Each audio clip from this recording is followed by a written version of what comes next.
राक्षसों का हनुमान जी की पूंछ में आग लगाकर उन्हें नगर में घुमाना छोटे भाई महात्मा विभीषण की बात देश और काल के लिए उपयुक्त एवं हितकर थी। उसको सुनकर दशानन ने इस प्रकार उत्तर दिया, विभीषण, तुम्हारा कहना ठीक है। वास्तव में दूत के वध की बड़ी निंदा की गई है, परंतु वध के अतिरिक्त दूसरा कोई दंड इसे अवश्य देना चाहिए। वानरों को अपनी पूंछ बड़ी प्यारी होती है, वही इनका आभूषण है। अतः जितना जल्दी हो सके इसकी पूंछ जला दो। जली पूंछ लेकर ही ये यहां से जाए। वहां इसके मित्र, कुटुंबी, भाई बंधु तथा हितैषी सुहृद इसके अंग भंग के कारण पीड़ित एवं दीन अवस्था में देखें। फिर राक्षस राज रावण ने ये आज्ञा दी कि राक्षस गण इसकी पूंछ में आग लगाकर इसे सड़कों और चौराहों सहित समूचे नगर में घुमाएं। स्वामी का यह आदेश सुनकर क्रोध के कारण कठोरतापूर्ण व्यवहार करने वाले राक्षस हनुमान जी की पूंछ में पुराने सूती कपड़े लपेटने लगे। जब उनकी पूंछ में वस्त्र लपेटा जाने लगा, उस समय वनों में सूखी लकड़ी पाकर भभक उठने वाली आग की भांति उन महाकपि का शरीर बढ़कर बहुत बड़ा हो गया। राक्षसों ने वस्त्र लपेटने के पश्चात उनकी पूंछ पर तेल छिड़क दिया और आग लगा दी। तब हनुमान जी का हृदय रोष से भर गया। उनका मुख प्रातः काल के सूर्य की भांति अरुण आभा से उद्भासित हो उठा और वे अपनी जलती हुई पूंछ से ही राक्षसों को पीटने लगे। तब क्रूर राक्षसों ने मिलकर पुनः उन वानर शिरोमणि को कसकर बांध दिया।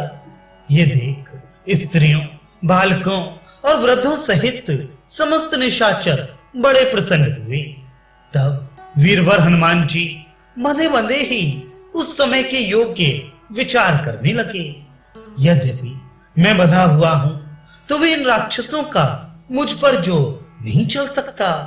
इन बंधनों को तोड़कर मैं उछल जाऊंगा और पुनः इन्हें मार सकूंगा। मैं अपने स्वामी श्री राम के हित के लिए विचर रहा हूं, तो भी ये दुरात्मा राक्षस यदि अपने राजा के आदेश से मुझे बांध रहे हैं, तो इससे मैं जो कुछ कर चुका हूं उसका बदला नहीं पूरा हो सका है। मैं युद्ध स्थल में अकेला ही इन समस्त राक्षसों का संहार करने में पूर्णतः समर्थ हूं, किंतु इस समय श्री रामचंद्र जी की प्रसन्नता के लिए मैं ऐसे बंधन को चुपचाप सह लूंगा। ऐसा करने से मुझे पुनः समूची लंका में विचरने और इसके निरीक्षण करने का अवसर मिलेगा, क्योंकि रात में घूमने के कारण मैंने दुर्ग रचना की विधि पर दृष्टि रखते हुए इसका अच्छी तरह अवलोकन नहीं किया था। अतः सवेरा हो जाने पर मुझे अवश्य ही लंका देखनी है। भले ही राक्षस मुझे बारंबार बांधें और पूंछ में आग लगाकर पीड़ा पहुंचाएं, मेरे मन में इसके कारण तनिक भी कष्ट नहीं होगा। तदनंतर वे क्रूर कर्मा राक्षस अपने दिव्य आकार को छिपाए रखने वाले सत्गुणशाली महान वानर वे कपि कुंजर हनुमान जी को पकड़कर बड़े हर्ष के साथ ले चले और शंख एवं भेरी बजाकर उनके रावण द्रोह आदि अपराधों की घोषणा करते हुए उन्हें लंकापुरी में सब ओर घुमाने लगे। शत्रु दमन हनुमान जी बड़े मौज से आगे बढ़ने लगे। समस्त राक्षस उनके पीछे पीछे चल रहे थे। महाकपि हनुमान जी राक्षसों की उस विशाल पुरी में विचरते हुए उसे देखने लगे।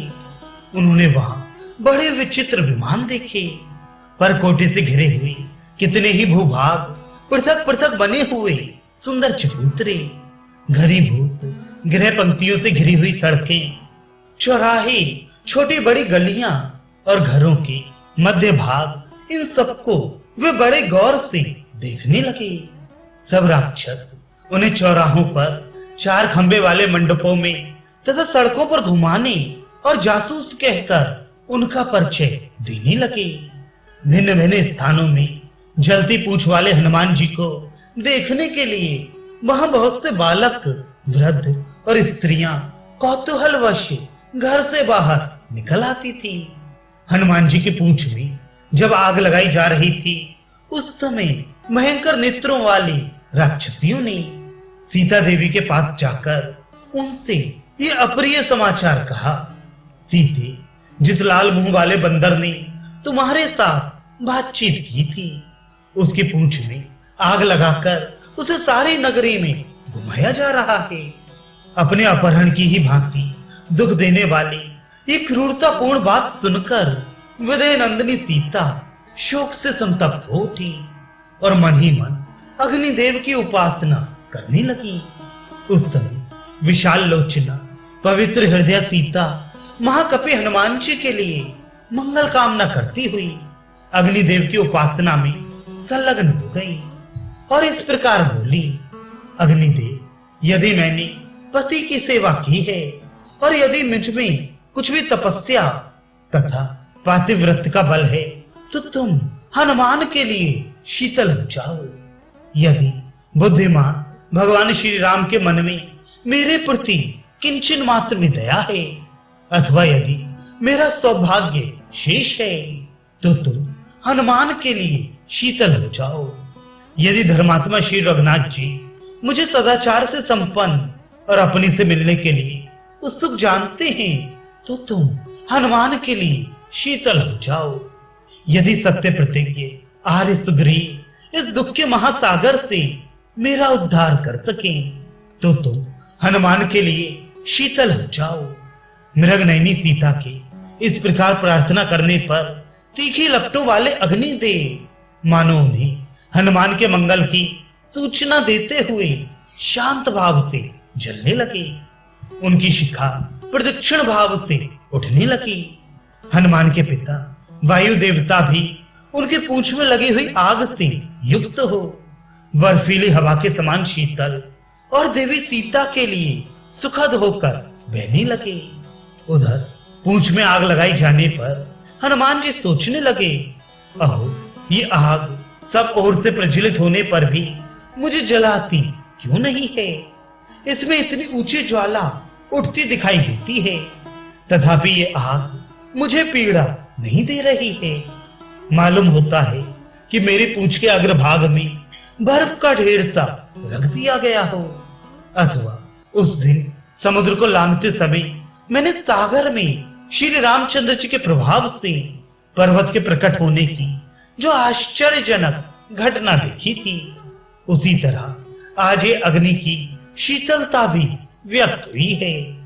यदि श्री राम के उपकारक के लिए समुद्र और बुद्धिमान मैनाक के मन में वैसी आदरपूर्ण उतावली देखी गई, तो क्या अग्निदेव उन भगवान के उपकार के लिए शीतलता प्रकट नहीं करेंगे?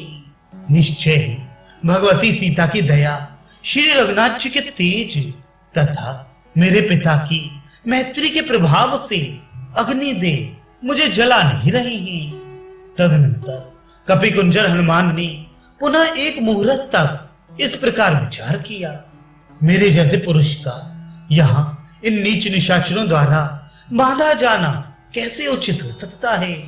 पराक्रम रहते हुए मुझे अवश्य इसका प्रतिकार करना चाहिए।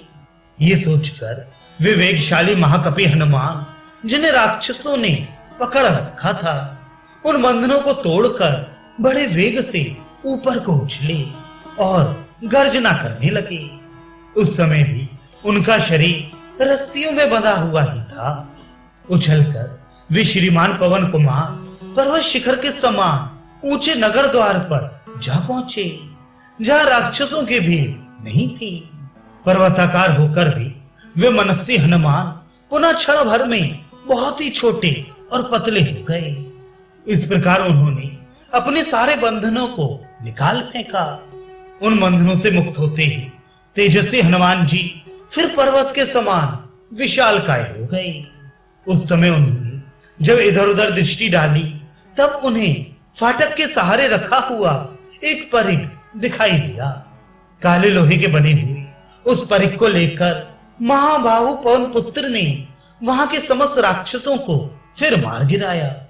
उन राक्षसों को मारकर रणभूमि में प्रचंड पराक्रम प्रकट करने वाले हनुमान जी पुनः लंकापुरी का निरीक्षण करने लगे। उस समय जलती हुई पूंछ से जो ज्वालाओं की माला सी उठ रही थी, उससे अलंकृत हुए वे वानर भी तेज पुंज से दैदीप्यमान सूर्यदेव के समान प्रकाशित हो रहे थे।